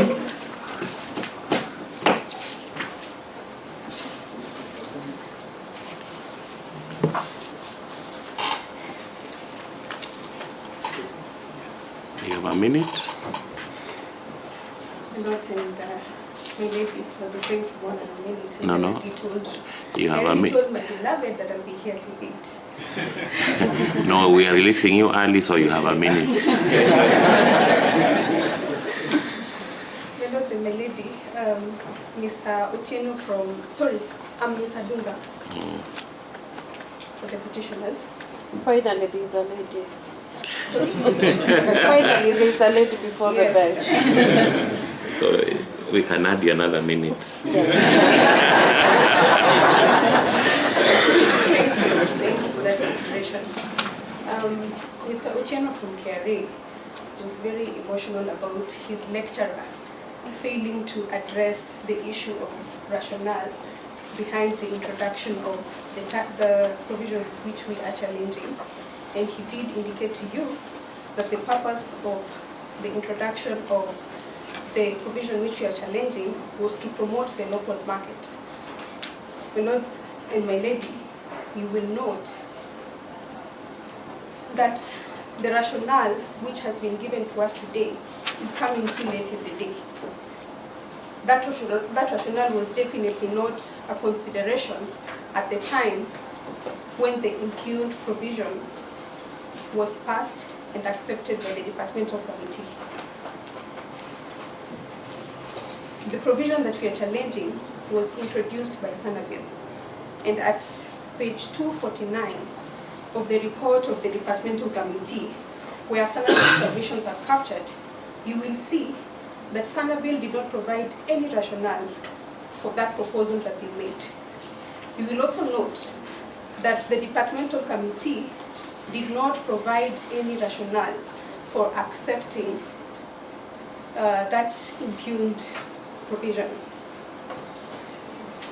You will see that Parliament failed to interrogate the purpose and the effect of that introduction on other people who are affected by that provision, most particularly the petitioners who are before you. In any event, my lords and my lady, that rationale is not the only consideration that is important. There are procedural aspects which Dr. Arwa submitted on earlier, and I will not go into that, but most importantly, there are further considerations under Article 24 of the Constitution, where any law or any action has the effect of limiting a right of any citizen in this country. It must be subjected to the conditions that are provided under Article 24. And I'm keen on two conditions. The first is the need to ensure that the enjoyment of rights and fundamental freedoms by any individual do not prejudice the rights and freedoms of others. You will note that Parliament only considered the preference of one entity, which is Sanabil, without giving an opportunity to other people or other members of the public who are affected by the impugned provision. The second condition under Article 24 that must be considered is whether there are less restrictive means to achieve the purpose. My lords and my lady, you will note that again, without being given an opportunity to debate over other less restrictive means, then this particular provision was violated by Parliament. That is all. Thank you very much. I think we have received all the responses. Now we go to the contempt. Mr. Bargoria.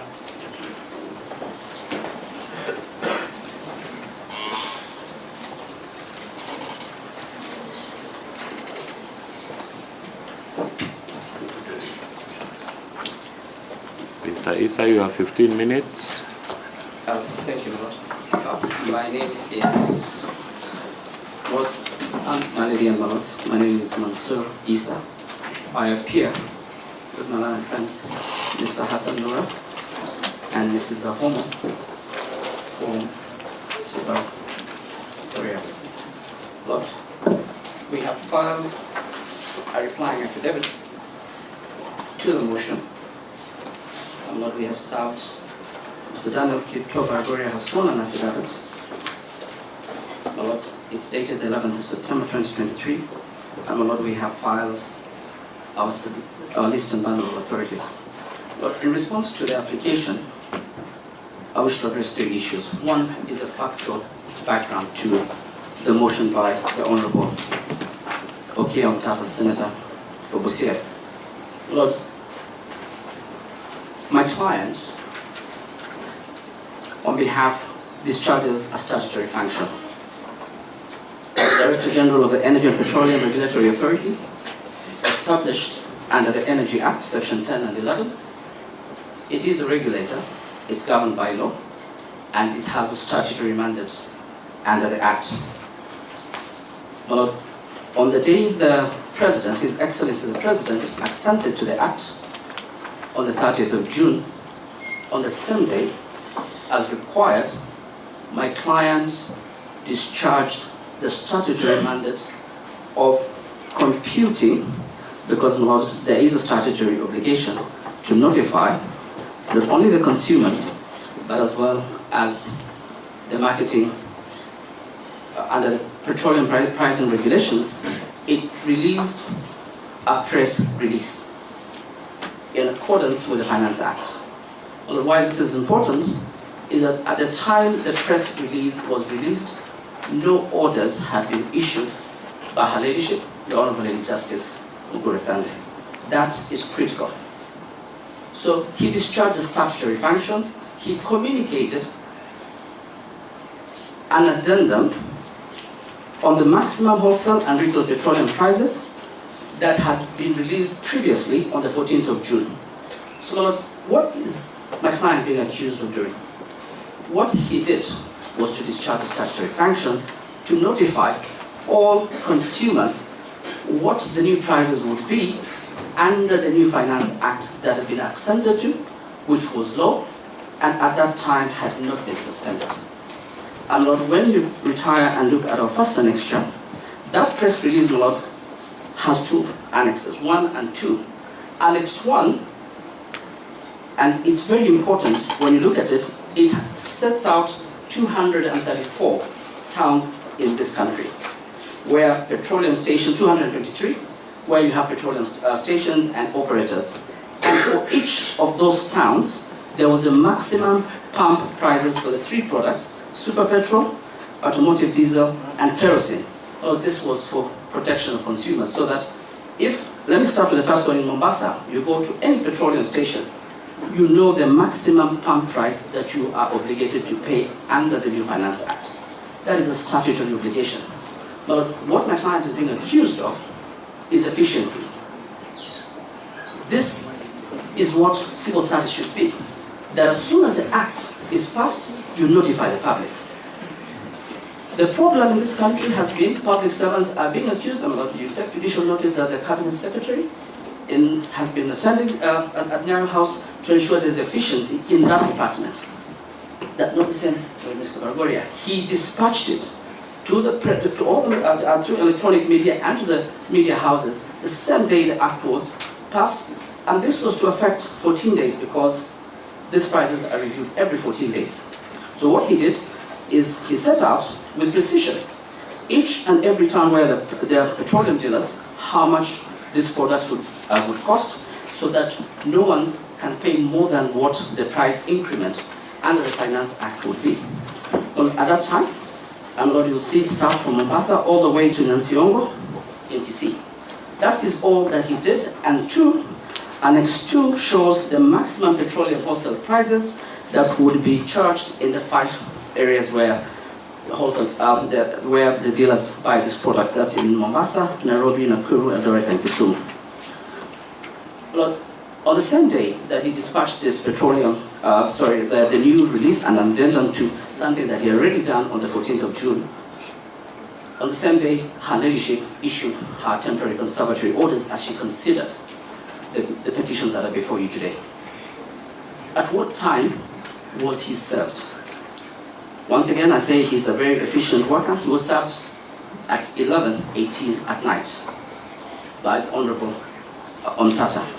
Lord, the complaint before you is not that he disregarded the court order, is that he had dispatched this before the court order was done, and he was notified at night that, yes, I've seen, when you turn to page 23 of the motion, there are those, you'll see the text messages from Honorable Okiya Ontata, and he confirms he sent this a few minutes to midnight. My client, who is a very diligent civil servant, responded at midnight, 12:16. He says, I have received. He woke up this was the next morning, but he was still working. He says, I have received. So what he's being accused of is efficiency. There was no deliberate disregard of any court order by my client. And when you turn to the motion now, and this is a factual background to this application, Lord, that is what he's being accused of. Lord, the motion before you is not the ordinary motion, and I invite the court when you retire to look at this. Lord, this is not a motion that seeks to punish for civil contempt. And that distinction is very important. If it was any other litigant other than my good friend, Honorable Okiya Ontata, I would say that was an error in typing. He wants you to hold him to a higher standard, the criminal contempt. My first submission on that is that is the preserve of the office of the Director of prosecution, public prosecutions, and Article 157, sub-Article 4. There is a right, I'm just not saying it, if you look at the grounds, you look at the ground 7, it says the instant application 6 to cite the person in charge of EPRA, that's the Director General, to be in criminal contempt of this Honourable Court. And that, for emphasis, is repeated in paragraph 8. It says, and this is the standard that we need to consider, that for purposes of this application, criminal contempt is the doing of any other act which scandalizes or tends to scandalize or lowers or tends to lower the judicial authority or dignity of the court, prejudices or interferes or tends to interfere with the due course of any judicial proceeding, or interferes or tends to interfere with or obstructs or tends to obstruct the due administration of justice. And at paragraph 10 in the grounds, it says, for the ongoing proceedings, the offense of criminal contempt should be treated as a strict liability offense. So my respectful submission is that this motion, being brought by Honorable Okion Tata, falls at the very beginning, because that duty to enforce criminal contempt does not lie with him or any of the other petitioners before you. That is for the office of the Director of Public Prosecutions. So he cannot take that responsibility and ask you to punish him for criminal contempt. That's the first submission. But if I assume, because of the pressure of work in those two houses, Okion Tata meant to treat this as a civil contempt, my Lord, I will submit on the civil contempt. This application, my Lord, and my lady, falls for two reasons. One, the contempt, the act of interfering with the due administration of justice has not been defined in the notice of motion. What did my client do other than discharge a statutory function? And did he deliberately disregard a court order? No, he did not. He was sent an order at midnight when he had issued the press conference during the day. And what did he do? He didn't say disregard the ongoing proceedings before Lady Justice Mugure Thande. All he said, and this is set out in his affidavit, is that the Finance Act has been assented to by His Excellency the President today. My duty as EPRA is to notify you of what the new pump prices are meant to be, so that you understand the change in the taxation regime and how much that would translate to at the pump. That's all he did. Lord, that in no way was meant to disrespect the court. That was in no way meant to bring the due administration of justice to disrepute. And that was in no way meant to interfere with any of the 14, I think about 12, 11, 13 petitions that are before you. And it's not even been demonstrated how that affected Honorable Okion Tata's petition. Even if it was a civil contempt, there are strictures that the law now demands in the same way to protect my client. One, as Honorable Okion Tata knows this, is that this order needed to have been extracted and endorsed with a penal notice. So that, and why is that, my Lord? Because my client is not a party to these proceedings. He is not a party to these proceedings. The Honorable Attorney General, represented by eminent counsel, is. The National Assembly, those are parties. So those ones knew what was happening before you. But an outside party like my client needs to be informed by way of a penal notice endorsed, and that is the law now. It has not changed, and it has been the law for the last 30 years, that if any party who is meant to be served with an order of the court has to be held to that higher standard of a quasi-criminal civil contempt, that order of the court that must not only be extracted, but it must be endorsed with a penal notice notifying him, and he's not a lawyer, though he's very educated, that in the event that you do not comply with 1 or 2 or 3 in this order, then there will be civil consequences that can subject you to the loss of liberty. But you look at the orders that were served, not only once, but 3 times, none of them have been endorsed with a penal notice, and specifying what he was meant to comply with. And lastly, Lord, I have given you the authorities.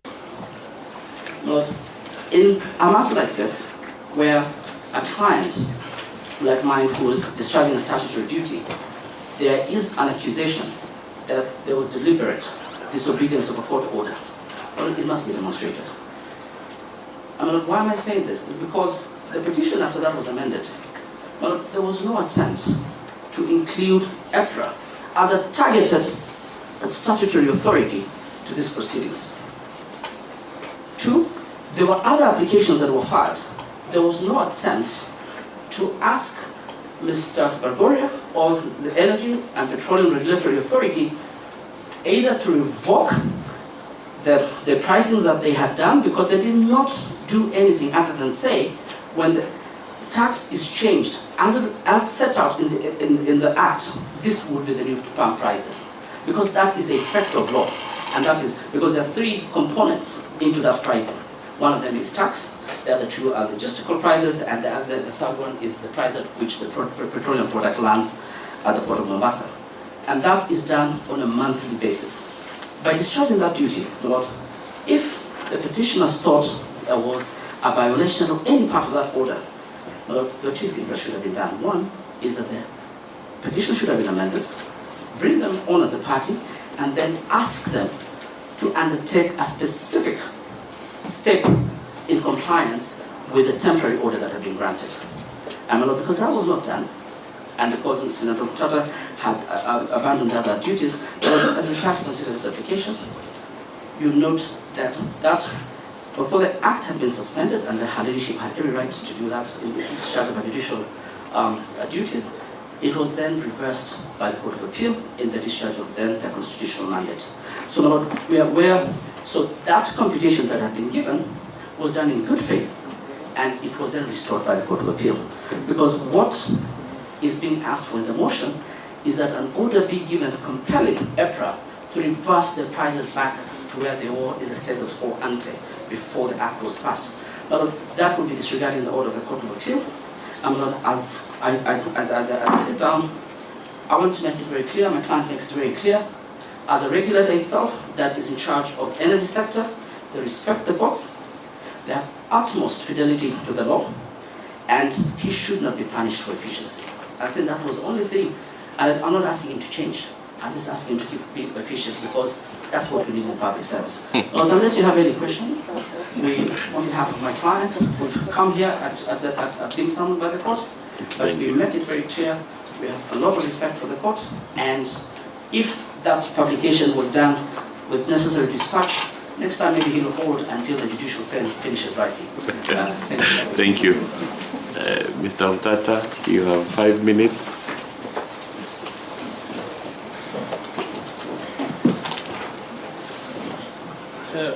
First of all, my Lord,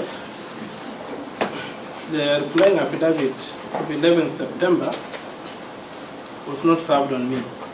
I'm hearing of it from the Land Council. Maybe there's an affidavit of service on record to confirm that I was served, but I was not served. My Lord, the Finance Act commenced on 1st of July 2023.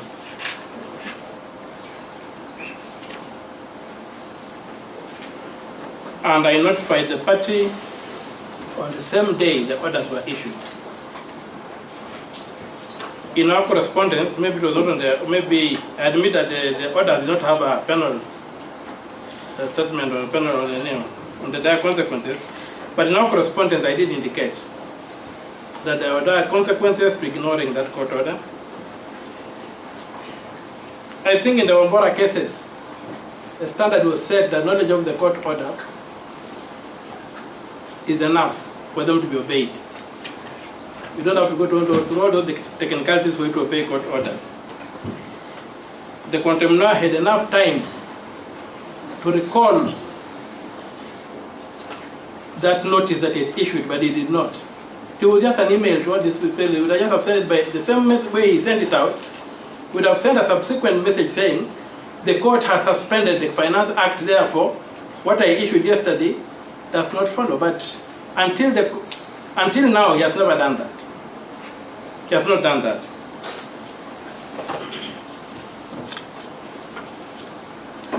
So the penal notice, I'll ask the court to look at the various WhatsApp messages we shared. And I took it upon myself, realizing that maybe this was an individual who is part of the state, which is sued in its totality through the Attorney General, But as an executing officer, I may not be aware of this. That's why I took it upon myself to look for his number, which I didn't have. When I got it, I contacted him, and we had a very friendly chat on the night of 30th and on the morning of 1st. And he had ample time to simply send out a message saying, I've recorded that price advisory because the law upon which it is based has been suspended by the court. So as matters stand, the contempt has been admitted. It's not denied. No, we have not admitted it. That's his submission, Mr. Isasita. The contempt is admitted from the submission of the... They have only tried to explain the contempt, but the contempt is admitted. They are trying to explain it away. But it's admitted that the finance bill, which the court had prohibited from being implemented, was implemented by the contemnant, or through the contemnant. So, as to the question of serving him in person, the Attorney General was present in court. Government is served through the Attorney General. And so I don't see even whether it was necessary for me to serve the particular person. But I took the extra measure to serve him, and he had no reason not to comply with the law. On the issue of the technical word, the criminal contempt, civil contempt, I think I'd plead Article 159, that substantive justice be done. I mean, I'm not able to engage, but you can remove the criminal or civil and just remain with the one content.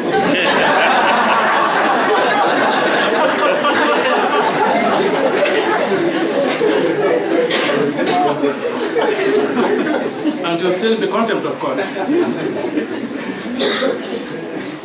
So I believe that the contempt is admitted, and maybe if the parties had served me with their response, because I filed this contempt application quite some time back. The court had given directions on how parties were to respond to the various motions, and they claimed that at the 11th hour they responded and did not even serve me. So are you asking for an adjournment? No, I'm asking that whatever the affidavit are claiming that to have served upon me be not admitted, so that we can have equal arms before the court. Because I served my documents quite a while ago. Had I served them, maybe I'm sure I would have responded accordingly. But the question is that the contempt was, irrespective of the color of the contempt, is substantive to this court. The authority of the court has been undermined. Kenyans were subjected to the Finance Act when this honorable court had suspended it. It's not a light matter, and I think the contemnor should be dealt with according to the law. Those are my submissions to you. Okay, thank you very much. We come to the close of these proceedings. Thank you, everybody. You may be seated. Thank you, everybody, for your cooperation. Now you leave it to us to digest all these documents you have given us. The Deputy Registrar will get in touch with you just to confirm the documents you have filed. Other than that, we will render our judgment on 24th of November. Yes, AG Emeritus. My Lord, the court, I have been requested by my colleagues to thank you on their behalf for your patience and for giving all of us a maximum possible time to ventilate ourselves in a very important case. We thank you. Thank you. My Lord, since I'm not part of his colleagues, I want to take the opportunity on my own behalf and for my other co-petitioners who are acting in person to thank the court for the time you have accorded us and for the patience with which you have treated us, and especially allowing us to respond in broken prose to this eloquent poetry of the likes of the Senior Counsel AG and others. Thank you, my Lord. Thank you. My Lord, if you may accept on behalf of the interested parties, I wish to say that we are a little bit upset because after dedicating our whole day, and in fact we had planned to be here even tomorrow, because your directions were that these matters would be heard within 2 days. We were not accorded a chance to submit. However, we will take your directions and we stand guided. We hope that our submissions written and the affidavits we put on record will be considered. The right to be heard also include the right to bring written submissions which will be considered by the court. So as I say, thank you very much.